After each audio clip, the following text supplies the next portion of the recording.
लगातार ये आंदोलन जो जितना लंबा चलेगा और चलाएंगे, इसको बिल्कुल नहीं थकें। आप देख सकते हैं किसानों का जो जोश है वो चरम सीमा पर है और कहा है कि मान लो तो हार है और ठान लो तो जीत है। और किसान जो है पहले दिन से ही ठान कर आए थे कृषि कानून वापस करा कर ही घर जाएंगे। इमरान, ये बात है ना कहने में अच्छी लगती है, जो आप कह रहे हैं ना जन आंदोलन है, मान लो तो हार है, बिल्कुल नहीं है, बिल्कुल इसका असर कितना है वो आपको देखने को मिल रहा है। आप देखो कि दो गुटों में अलग चीजें बढ़ रही हैं, कुछ लोग समर्थन में भी आ रहे हैं, जो महापंचायत में समझाने के लिए जा रहे हैं उनके समर्थन में भी लोग हैं। हाँ बिल्कुल, देखिए लगातार जो है अगर हम कहें कि एक ही दिन में जो है चीज़ें हो जाती हैं, तो एक दिन में तो हमें अंग्रेजों से भी आज़ादी नहीं मिली थी और तमाम जो चीज़ें हैं एक दिन में कुछ नहीं होता है। लगातार ये आंदोलन जैसे जैसे लंबा खिंच रहा है, आंदोलन बिल्कुल भी कमज़ोर नहीं पड़ रहा है। ये लगातार जो मेन स्ट्रीम मीडिया दिखा रहा है कि तंबू खाली हो गए हैं, लोग घर जा रहे हैं, ऐसा कुछ भी नहीं है। जब तंबू से निकल करके लोग मंच की तरफ आ जाते हैं तो खाली तंबुओं का फोटो जो है खींच लिया जाता है, उसके बाद कहा जाता है तंबू खाली हो गए हैं। जब यहाँ से जो है तंबू चले जाते हैं तो मंच का खाली फोटो और जो है डाला जाता है और कहा जाता है कि यहाँ से देखिए मंच से जो है भीड़ गायब हो गई है।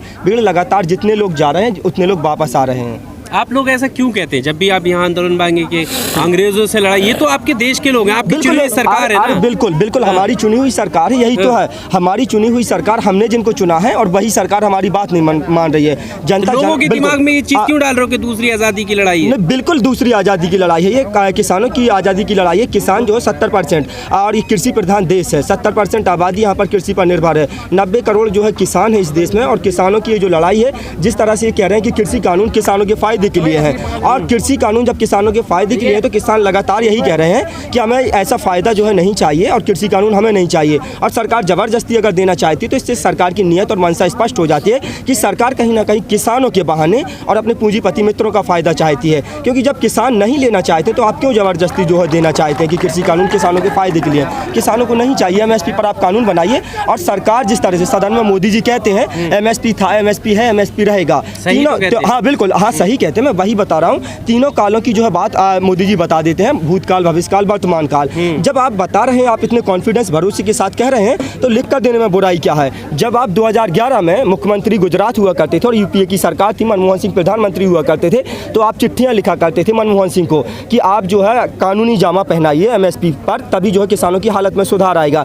तब आप गुजरात के मुख्यमंत्री हुआ करते थे। अब आप देश के प्रधानमंत्री हैं, आप अगर कह रहे हैं तो सबसे पहले आप MSP पर ही बात कर लीजिए, MSP पर पहले कानून बना दीजिए, उसके बाद हम तीनों कृषि कानूनों के बाद में जो तीनों कृषि कानूनों के बारे में बात कर लेंगे। लेकिन सबसे पहले जो है आप MSP पर एक कानून बना दीजिए ना। अगर जब आप कह रहे हैं, मोदी जी कह रहे हैं सदन में, तो मोदी जी की किस किस बात पर भरोसा किया जाए? मोदी जी ने आज से पहले पता नहीं क्या क्या कहा। 2 करोड़ रोजगार देने का वायदा किया था, कहा था विदेशों में जमा अगर काला धन वापस आ जाएगा तो 15 लाख जो है प्रत्येक भारतीय के खाते में आएगा। अच्छे दिनों का वायदा किया था, बड़ी बड़ी होर्डिंग्स लगी होती थी, बहुत हुई डीजल पेट्रोल की मार अब की बार मोदी सरकार। और जो है गन्ना का जो पेमेंट है वो 14 दिन में देने का वायदा किया था, बहुत हुई महंगाई की मार अब की बार मोदी सरकार। बहुत हुआ किसानों पर अत्याचार अब की बार मोदी सरकार। मतलब मोदी सरकार ने इतने जो है लॉलीपॉप और इतने जो लोक लुभावनी सपने दिखाए थे। जो आप बता रहे हैं ना, इस बताने से क्या फायदा? 14 की बातें आप गिनवा रहे हैं, ऑलरेडी इस पर वो बता चुके, एक जुमला था। ये तो जुमला है, फिर इसको जुमला ना माने। जो ये सदन में कह रहे हैं ये जुमला नहीं है, इसको आगे चल करके कह देंगे ये भी जुमला था। तो आप जो MSP की बात कर रहे हैं कि विश्वास कर लीजिए MSP पर वो कह रहे हैं मोदी जी, तो ये भी तो जुमला साबित होगा। आपके लिखित में अभी आप MSP की बात कर रहे हैं, लिखित में MSP देंगे, उसके बाद में आप दूसरी चीज लाएंगे कि सारी बीमारियों का इलाज कराना है। ऐसे तो नहीं होगा ना। अरे तो लिखित में देने में क्या बुराई है? जब आप जो है गुजरात के मुख्यमंत्री हुआ करते थे, गुजरात मुख्यमंत्री जब आप लिखा करते थे बाकायदा और आप चिट्ठियां लिखा करते थे देश के प्रधानमंत्री को, अब आप देश के प्रधानमंत्री, तो अब आपको क्या दिक्कत है? MSP पर अगर आप कानून बनाने की बात जो है करते थे कि कानून अमली जामा पहनाना चाहिए, तो अब आप देश के प्रधानमंत्री, आपके पास सत्ता की बागडोर है, आप पहना दीजिए अमली जामा। सबसे पहले MSP पर ही बात। भी तो चीज है, दिक्कत तो यही है ना, दिक्कत तो यही है, सरकार जो भी कानून ला रही है आप कैसे सारे कानून वापस कराए जाएंगे? और चीजों का नहीं, कैसे कराए जाएंगे? अगर आप विरोध हुआ नहीं हुआ, हाँ तो विरोध होगा, है कि नहीं है? बिल्कुल है, बिल्कुल है।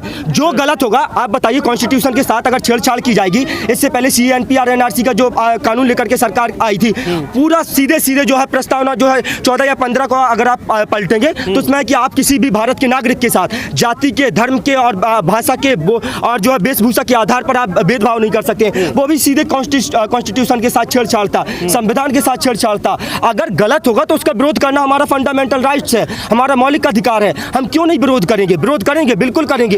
अगर आप जो लेकर के आएंगे, अगर इसके बाद जो आप लेकर के आएंगे, आज विरोध कर रहे हैं, आप वापस ले लेंगे, इसके बाद अगर कोई कानून जो है लेकर के आएंगे और वो जनता के हित में नहीं होगा, वो जो है संविधान के विरोध में होगा, फिर हम उसका विरोध करेंगे। ये क्या है? हमारा फंडामेंटल राइट्स है, हमारा मौलिक अधिकार है विरोध करना। ये सुप्रीम कोर्ट भी हमें कहता है कि हमारा जो है फंडामेंटल राइट्स है, तो क्यों नहीं हम विरोध करेंगे? अगर आप गलत कानून, ठीक है, आप CNRC की बात करें, लेकिन ये कानून तो गैर संवैधानिक नहीं है ना, ये तो आपके फायदे के लिए नहीं, ये फायदे के लिए है, वही तो हम बता रहे हैं। हमसे ज्यादा जानेंगे हम जब बता रहे हैं कि इसमें हमारा फायदा नहीं है। आप बता रहे हैं काला पूछ रहे हैं, तो मैं सबसे पहले काला बता देता हूँ। 1955 से पहले एक कानून था जिसमें जो है लाला और जो बनिया होते थे असीमित भंडारण करते थे। आपने देखा होगा किस तरह से भंडारण किया जाता था।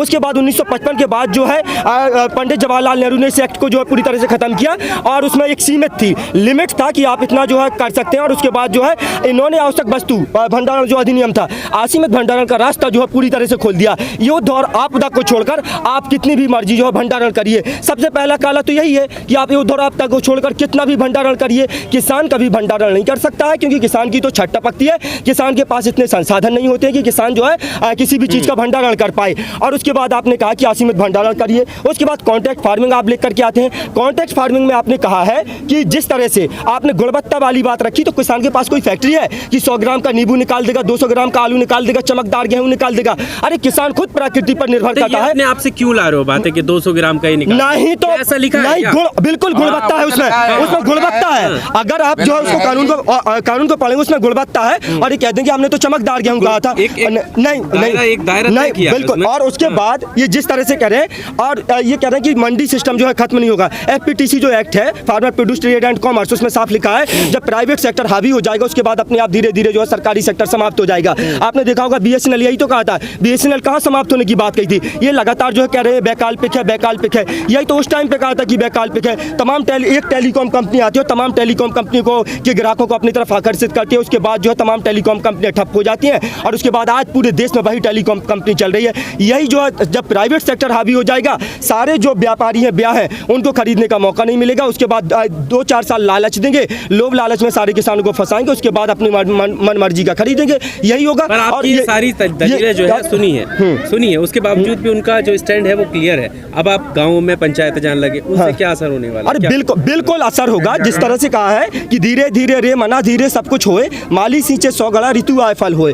तो धीरे धीरे सब कुछ होगा। धीरे धीरे जो महापंचायतें कर रहे हैं उसके बाद इनके जो है रिजल्ट आया। पंजाब का आपने रिजल्ट देखा होगा, पंजाब की नगर निकाय के, हालांकि छोटा चुनाव था, छोटे चुनाव के जो नतीजे हैं वो मिजोरम और जो है पंजाब के नगर निकाय के नतीजे आते हैं। अरे गुजरात के नतीजे अभी देखिए आप, गुजरात के नतीजे आएंगे तो कहा जितनी बची है अकड़ उसे भी तोड़ेंगे, कतरा कतरा तेरी अकड़ निचोड़ेंगे। किसान मजदूर अब एक राह पर आया है, यूपी और बंगाल हरा कर छोड़ेंगे। तो अभी जो है शुरुआत हो चुकी है, जिसकी शुरुआत पंजाब और मिजोरम से हुई है। अब ये जो है पूरे देश में आपकी जो रिजल्ट आएंगे वो आपके अनुकूल नहीं आएंगे। ये आप सोच लीजिए। मंथली टेस्ट था आपका, मंथली टेस्ट में पूरी तरह से खाता तक नहीं खोल पाई भारतीय जनता पार्टी। क्या खाप गिनवा रहे थे? सारी खापा आपके साथ है, खाप भी बढ़ती हुई नजर आ रही है। अरे है, अरे बहुत लोग हमारे साथ है, बहुत किसान हमारे साथ है। हो सकता है कुछ भारतीय जनता पार्टी, ऐसा नहीं है कि सब लोग हमारे साथ आ जाएंगे। हो सकता है जो अंध समर्थक है वो भारतीय जनता पार्टी के साथ आज भी है। वो 200 रुपए का जो किलो गेहूं और आटा खरीदने के लिए वो तैयार है। देश हित में 100 रुपए पेट्रोल खरीदने के लिए वो लोग तैयार है। तो ऐसा होता है। ऐसे अंध समर्थक बहुत लोग हैं जो इनके ऊपर अभी भी जो है चश्मा चढ़ा है, नारंगी चश्मा जिनकी आंखों पर चढ़ा है। वो लोग लगातार जो है ये कह रहे हैं और वो 200 रुपए किलो आटा खरीदने के लिए तैयार है। लेकिन जब वो खरीदेंगे तब उन्हें जाकर के पता चलेगा कि 200 रुपए किलो आटा जो खरीदने की बात कर रहे थे, आखिरकार वो सिर्फ कहते हैं, कहने में अच्छा लगता है लेकिन खरीद नहीं पाएंगे। वो लगातार देश हित में और तमाम हित में बता रहे हैं और तमाम उदाहरण भी दे रहे हैं कि सीरिया में देखिए वहाँ पर तो 200 रुपए पेट्रोल, वहाँ पर जो तो नहीं खरीदने वाले लोग नहीं बचे हैं। वो तमाम देश हित की बातें और तमाम जो बातें कर रहे हैं वो पूरी तरह से ये झूठ है और जुमलेबाजी है। ये लोग कुछ नहीं कर पाएंगे। और मैं तो कहता हूँ अगर ये देश हित में खरीद सकते हैं तो उनकी लिस्ट अलग बनाई जाए, सरकार उनकी लिस्ट अलग बना ले। वो देश हित में हम कह रहे 200 रुपए पेट्रोल खरीदें, लेकिन हमारी लिस्ट अलग बनाई जाए। हम आम आदमी हैं और हमें जो है 50-55 रुपए और जो है 30-35 रुपए जो बाबा रामदेव कहते थे उसी रेट पे हमें पेट्रोल मुहैया कराया जाए, डीजल मुहैया कराया जाए और जो है गैस LPG जो गैस है वो मुहैया कराई जाए। आप बताइए 400 रुपए का LPG का सिलेंडर कांग्रेस की सरकार में डाइन हुआ करता था और जो है 50-55 रुपए का डीजल पेट्रोल डाइन हुआ करता था।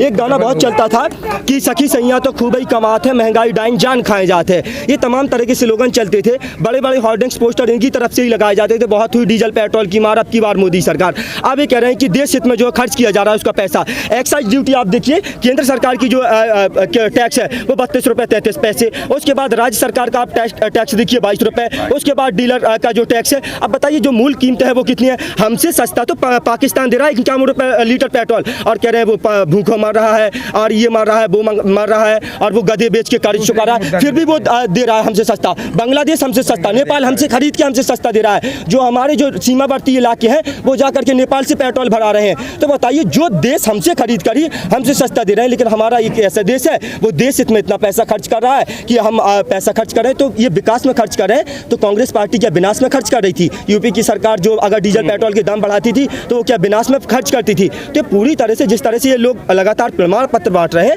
ये प्रमाण पत्र बांटने का ये पैमाना बताएं किस आधार पर ये तय करते हैं। भारतीय जनता पार्टी के साथ जो है वो देशभक्त है, भारतीय जनता पार्टी का जो अंध समर्थक है वो देशभक्त है, और बाकी भारतीय जनता पार्टी की गलत नीतियों की आलोचना करना वो देशद्रोही की कैटेगरी में आता है। किसी को भी ये जो है दाढ़ी टोपी वाला होगा उसको ये पाकिस्तानी कह देंगे, पगड़ी वाले को ये खालिस्तानी कह देंगे, छात्र संगठन टुकड़े टुकड़े गैंग है, वामपंथी है, कांग्रेसी है, हिंदू विरोध करेगा वो देशद्रोही है। तो ये बताएं कि सिर्फ यही असली जो है देशभक्त हैं, यही जो असली देशभक्त हैं जिन्होंने 1942 के भारत छोड़ो आंदोलन में कभी तिरंगा नहीं उठाया, जिन्होंने हमेशा अंग्रेजों की मुखबरी की, अंग्रेजों के मुखबिर दलाल आज सबसे बड़े देशभक्त हैं। तो किसी ने कहा कि गॉडसे वाले बांट रहे हैं सर्टिफिकेट गद्दारी का, और इंतजार बस करते रहिएगा अपनी अपनी बारी का, और कल तक जो अंग्रेजों के वादा माप गवाह रहे वो आज हमसे देशभक्ति की दलीलें चाह रहे। जिनको तिरंगे से नफरत है, अपना झंडा प्यारा है, और गांधी का कातिल गॉडसे जिनकी आंखों का तारा है, और शर्मनाक इतिहास से जिनका अंग्रेजों से यारी का, वो आज हमको बांट रहे हैं सर्टिफिकेट गद्दारी का, वो आज हमको बांट रहे हैं सर्टिफिकेट गद्दारी का। और जिस तरह से लगातार जो बांटने की कोशिश कर रहे हैं, तो मैं एक कविता है दुष्यंत कुमार की कि बांट दिया इस धरती को क्या चांद सितारों का होगा, नदियों के कुछ नाम रखे बहती धारों का क्या होगा, शिव की गंगा भी पानी है, आवे जमजम भी पानी है, मुल्ला भी पिए पंडित भी पिए, पानी का मजहब क्या होगा, और इन फिरका परस्तों से पूछो क्या सूरज अलग बनाओगे, और एक हवा में सांस है सबकी क्या हवा भी नहीं चलाओ।